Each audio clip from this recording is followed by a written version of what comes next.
বাৎসরিক পূজা অনুষ্ঠানে সবাই ইব্রাহিমরে ধরছে, ইব্রাহিম চল আমরা পূজা দিতে যাব। সাইয়েদনা ইব্রাহিম ফানাযারা নাযরাতান ফিন নুজুম, তাকালেন আকাশে আর বললেন ইন্নী সাকিম, আমি যেতে পারবো না, আমি অসুস্থ। আমি কি আসলে সুস্থ ছিলেন? তো অসুস্থ বললেন কেন? কারণ অসুস্থতা দুই ধরনের, একটা শারীরিক আর একটা সাইয়েদনা ইব্রাহিম মানসিকভাবে প্রচন্ড বিপর্যস্ত ছিলেন, অসুস্থ ছিলেন। এর কারণ গোটা উম্মাত মূর্তির পূজা করে, এই দৃশ্য দেখে কোনো নবী মানসিকভাবে সুস্থ থাকতে পারে? উনি বললেন আমি অসুস্থ, তোমরা যাও। সবাই বলল ঠিক আছে আমরা যাই। ইব্রাহিম তুই আমাদের ঘরের মূর্তিগুলারে পাহারা দে। মূর্তি পাহারা দেওয়ার জন্য কারে পাওয়া গেছে? সাইয়েদনা ইব্রাহিম কয় ঠিক আছে আজকে পাহারা দিমু, জন্মের পাহারা, যা তোরা দিতাছি, পাহারা দিতেছি যা। এইবার সাইয়েদনা ইব্রাহিম মূর্তির ঘরে ঢুকলেন। দেখেন কি সুন্দর কথোপকথন আল্লাহ তুলে ধরলেন, আল্লাহু আকবার। মূর্তির ঘরে, দেবীর ঘরে ঢুকে উনি ঘুরে ঘুরে তাকায়, দেখে একটা এমনি হাত আর একটা ব্যাগ করে 14-15টা হাত নিয়ে তাকায় আছে। উনি সবগুলোর সামনে এভাবে তাকায় আছে, দেখে এক একটা এক এক চেহারা, একটা হাতির গণেশ স্টাইলের, আরেকটা এরকম, আরেকটা নারীর, আরেকটা বাঘের, আরেকটা তলোয়ার নিয়ে আইতাছি কোপায় ফেলাম আছে না নাই। সবগুলোর সামনে যায়, যে দেখে আর অবাক হয় কত ধরনের খোদার কাছে এরা কত কিছু চায়। আর যে দেখে প্রত্যেকটার সামনে ডেজার্টস আইটেম, মিষ্টান্ন, এক একটার সামনে রসমালাই, এক একটার সামনে কালো জাম, লাল জাম, রসগোল্লা, চামচাম, দুধ মালাই, মালাই চপ আছে না নাই। জিব্বায় পানি চলে আসছে নাকি? তো সাইয়েদনা ইব্রাহিম অবাক, কিরে এত মূর্তি, এত ডিজাইন, এত ভাবে এরা অঙ্গভঙ্গি করে আছে, এত খাবার দেয়া, খায় না কেন? সাইয়েদনা ইব্রাহিম ভাবলেন মনে হয় নাগাল পাই না, আমি একটু তুল্লা ধরি। উনি রসমলাইয়ের বাটিটা নিয়ে যেটা হা করে আছে ওইটার সামনে যায়, কয় খা। কি কয়? বানাই কইতেছি মনে হয়। ফারাগা ইলা আলিহাতিহিম, মূর্তিগুলোর কাছে গেলেন। ফাকালা আলা তাকুলুন, খাবি না? খাবি না দাঁড়া, আমি কিছু খা। কোরআন থেকে বলছে, ঠিক কিনা? উনি ভাবলেন ওরা হয়তো খেতে পারে না, নাগাল পাচ্ছে না, কিংবা আমারে দেখে লজ্জা পাচ্ছে। নিচ থেকে রসমলাইয়ের বাটি তুলে ধরলেন, উনি বললেন খা। আর ওগুলা কয় হা হা করে নিচ্ছে, নড়েও না সরেও না। উনি মুখের সামনে তুলে ধরে বললেন আলা তাকুলুন, খা। সবগুলার সামনে গেলেন, খা খা।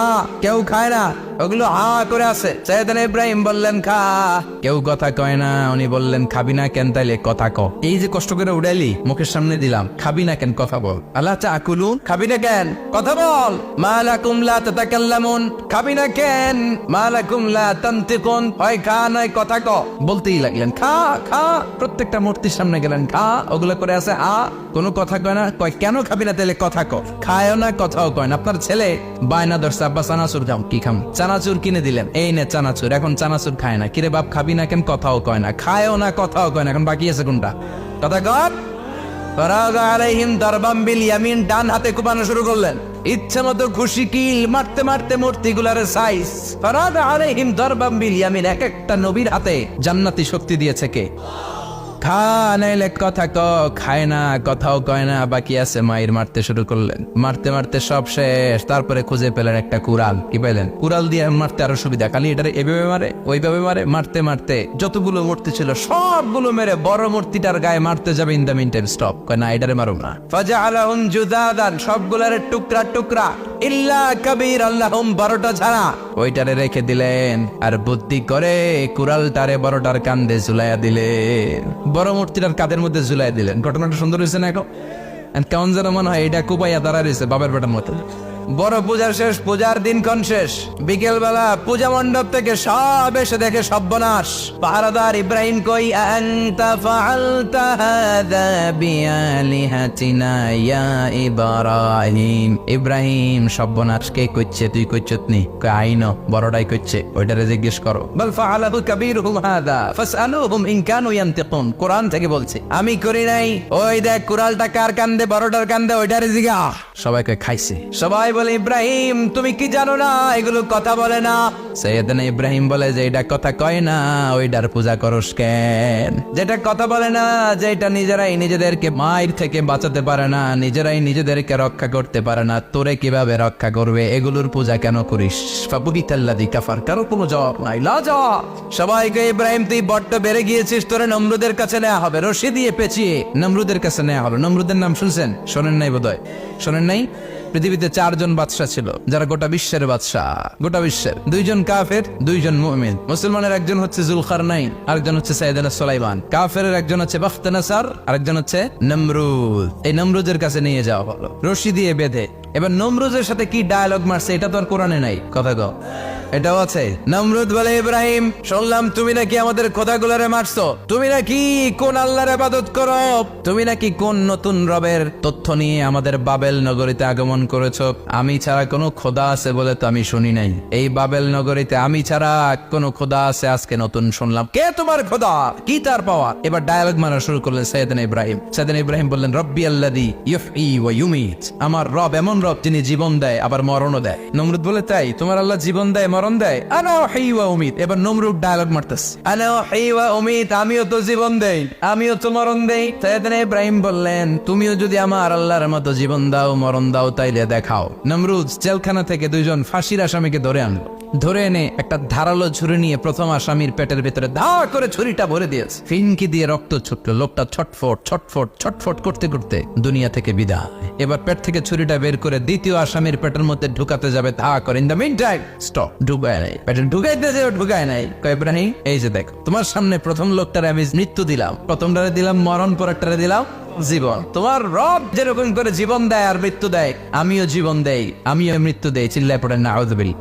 সাইয়েদনা ইব্রাহিম বিপদে পড়ে গেলেন। তাই তো, আসলেই তো প্রথম লোকটারে মৃত্যু দিল, দেয় নাই? কথা কর, ছুরি মেরে রক্ত বের করে ওর মৃত্যু দেয় নাই? পরের লোকটারও একই ভাবে মৃত্যু দিতে যে সেখান থেকে বাঁচিয়ে জীবন দিল। বেজাল আছে না নাই? এবার সাইয়েদনা ইব্রাহিম বলে, ফাইন্নাল্লাহ ইয়াতি বিশ-শামসি মিনাল মাশরিকি ফাতি বিহা মিনাল মাগরিবি ফাবহিতাল্লাযী কাফার। সাইয়েদনা ইব্রাহিম বললেন, বুঝলাম তুমি আমার আল্লাহর মতো জীবন দাও, বুঝলাম তুমি আমার আল্লাহর মতো মরণ দাও, কিন্তু নমরুদ খেয়াল করে শোনো, আমার আল্লাহ প্রতিদিন সকাল বেলায় পূব আকাশ থেকে জল জলে সূর্যটা উঠায়। তোমার যদি এরকম কোনো ক্ষমতা থাকে, তুমি আগামীকাল সকাল থেকে পূর্ব দিক থেকে সূর্য না উঠিয়ে পশ্চিম দিক থেকে সূর্যটা উঠাও। ফাবহিতাল্লাযী কাফার। এবার ধরা গেছে। এবার জায়গার মধ্যে ধরা, একেবারে স্টপ, লা জবাব। নমরুদের মুখে কোনো জবাব নাই। এবার নমরুদের মেজাজ নরম নাকি গরম? কথা কন। গরম মেজাজ নিয়ে কয়, হাররিকু, এটারে আগুনে জ্বালা, এটারে আগুনে ফেল। নমরুদ বুঝে নাই যে আগুনের মালিক কে। বিশাল আগুনের কুণ্ডলি পাকিয়ে সাইয়েদনা ইব্রাহিমকে আগুনের মধ্যে ফেলে দেয়া হলো। হাতের মধ্যে রশি, পায়ের মধ্যে রশি, সারা দেহের মধ্যে রশি পেঁচিয়ে আগুনের কুণ্ডলিতে ফেলে দেয়া হলো। মুহূর্তের মধ্যে আগুনের প্রজ্বলন শক্তি ওই রশিগুলোকে জ্বালিয়ে পুড়িয়ে সারখার করে দেয়, কিন্তু সাইয়েদনা ইব্রাহিমের দেহের একটা পশমও জ্বালায় না। যে রশি দিয়ে টাইট করে বাঁধছে, ওনার দেহের সাথে লাগানো টাচ করা রশি, ওই রশি জ্বলে যায়, কিন্তু সাইয়েদনা ইব্রাহিমের পশম জ্বলে না। চিল্লায় পড়েন আল্লাহু আকবার। সাইয়েদনা ইব্রাহিম বসে রইলেন। নমরুদ কয়, আরো আগুন জ্বালা, এলাকার বড় বড় গাছগুলো, তক্তাগুলো কেটে আগুনের কুণ্ডলিতে ফেল। তক্তা লাকড়িগুলো আগুনের কুণ্ডলিতে ফেলা মাত্র দাউ দাউ করে লাকড়িগুলোকে, তক্তাগুলোকে আগুন জ্বালিয়ে দেয়, কিন্তু সাইয়েদনা ইব্রাহিমকে জ্বালায় না। সুবহানাল্লাহ। আগুনের মালিক কে? ওই আল্লাহ আজও আছে না নাই? তিনি আগুনরে অর্ডার করলেন, সৃষ্টির শুরু থেকে তোকে একটা ধর্ম দিয়েছি, সব জ্বালিয়ে দেয়া, পুড়িয়ে দেয়া, আজকে কয়েকদিনের জন্য তোর ধর্মটাকে আমি স্টপ করে দিলাম। চিল্লায় পড়েন আল্লাহু আকবার। قُلْنَا يَا نَارُ كُونِي بَرْدًا وَسَلَامًا عَلَى إِبْرَاهِيمَ। আল্লাহ বললেন, আগুন খবরদার, আমার ইব্রাহিমের গায়ের যেন পশম না পুড়ে যায়, কারণ ইব্রাহিমের সন্তান হবে ইসমাইল, আর ওই ইসমাইলের বংশে আমি পাঠাবো আখিরি জামানার পয়গম্বর। ইব্রাহিমের যেন কিছু না হয়। কোন ইবারদা, ঠান্ডা হয়ে যা, কি হয়ে যা, কিন্তু এত বেশি ঠান্ডা পাবি না যাতে ইব্রাহিমের সর্দি না লেগে যায়। সুবহানাল্লাহ। আগুন বলে, আপনি বললেন কোন ইবারদা, ঠান্ডা হ, আবার কোন এত ঠান্ডা হবি না যাতে সর্দি না লাগে, কেমন ঠান্ডা হবো? আল্লাহ বললেন, সালামান আলা ইব্রাহিম, সালাম হয়ে যা, শান্তির গুলবাগিচা হয়ে যা, এয়ার কন্ডিশন নাতিশীতোষ্ণ হয়ে যা। চিল্লায় পড়েন আল্লাহু আকবার। 40 দিন ছিলেন এই আগুনের কুণ্ডলিতে, কিচ্ছু হয় নাই। সুবহানাল্লাহ পড়বেন না?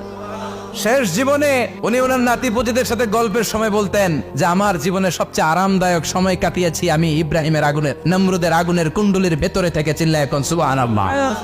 তার মানে পুরো আগুনের কুণ্ডলির গোলবাগিচা বানিয়ে দিয়েছে কে? ওনার জীবনের শ্রেষ্ঠ সময় নাকি এটা? সবচেয়ে আরামসে নাকি কাটিয়েছে এই আগুনের কুণ্ডলির ভেতরে? চিল্লায় পড়েন আল্লাহ।